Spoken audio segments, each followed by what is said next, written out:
भी गांव में रहते हैं तो यह खबर आपके लिए बेहद अहम है। सभी ग्रामीणों के लिए ये खबर काफी अहम है।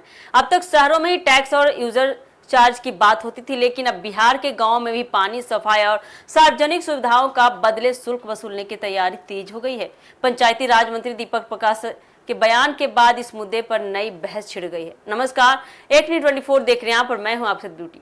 बिहार के गांव में रहने वाले लोगों के लिए आने वाले दिनों में कई चीजें बदल सकती है। राज्य सरकार पंचायतों को आर्थिक रूप से मजबूत बनाने की दिशा में आगे बढ़ रही है।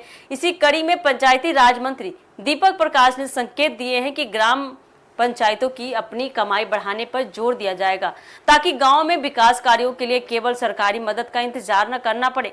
सरकार का ऐसा सीधा मानना है कि गांव में साफ सफाई, पीने के पानी की व्यवस्था, स्ट्रीट लाइट, सामुदायिक भवन और अन्य बुनियादी सुविधाओं को बेहतर बनाए रखने के लिए पंचायतों के पास अपना राजस्व होना जरूरी है।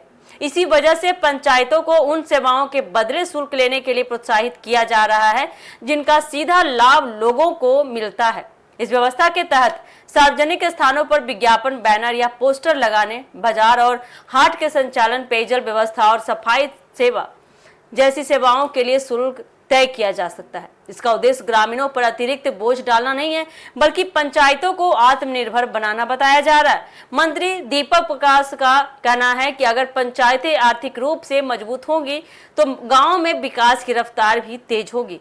छोटी छोटी जरूरतों के लिए पंचायतों को बार बार सरकार की ओर नहीं देखना पड़ेगा और स्थानीय स्तर पर भी देखा जाए तो कई समस्याओं का समाधान किया जा सकेगा।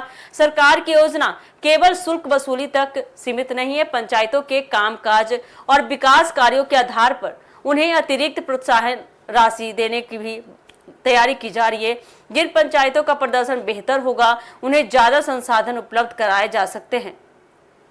इससे आपको बता दें कि गांव में विकास को लेकर प्रतिस्पर्धा भी बढ़ेगी। हालांकि इस पहल को लेकर अलग अलग प्रतिक्रियाएं सामने आ रही है।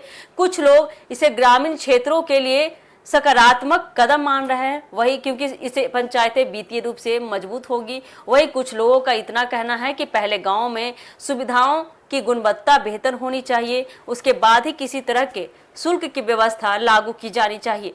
फिलहाल इतना साफ है कि बिहार में पंचायतों को अधिक अधिकार और आर्थिक ताकत देने की दिशा में सरकार तेजी से काम कर रही है। अगर यह व्यवस्था पूरी तरह से लागू होती है तो आने वाले समय में गांव में भी कई सेवाओं के बदले निर्धारित शुल्क देना पड़ सकता है। यानी अब विकास के साथ साथ पंचायतों की आर्थिक आत्मनिर्भरता पर भी सरकार का खास फोकस रहने वाला है। तो देखिए इस नई योजना से ग्रामीण लोगों में क्या इसका फर्क पड़ता है, क्या ये समस्या बन जाती है या ग्रामीण लोगों के लिए ये एक वरदान साबित होता है। देखना काफी दिलचस्प होने वाला है। फिलहाल के लिए इस खबर में इतना ही। ऐसे अपडेट के लिए जुड़े हमारे 8/24 के साथ। धन्यवाद।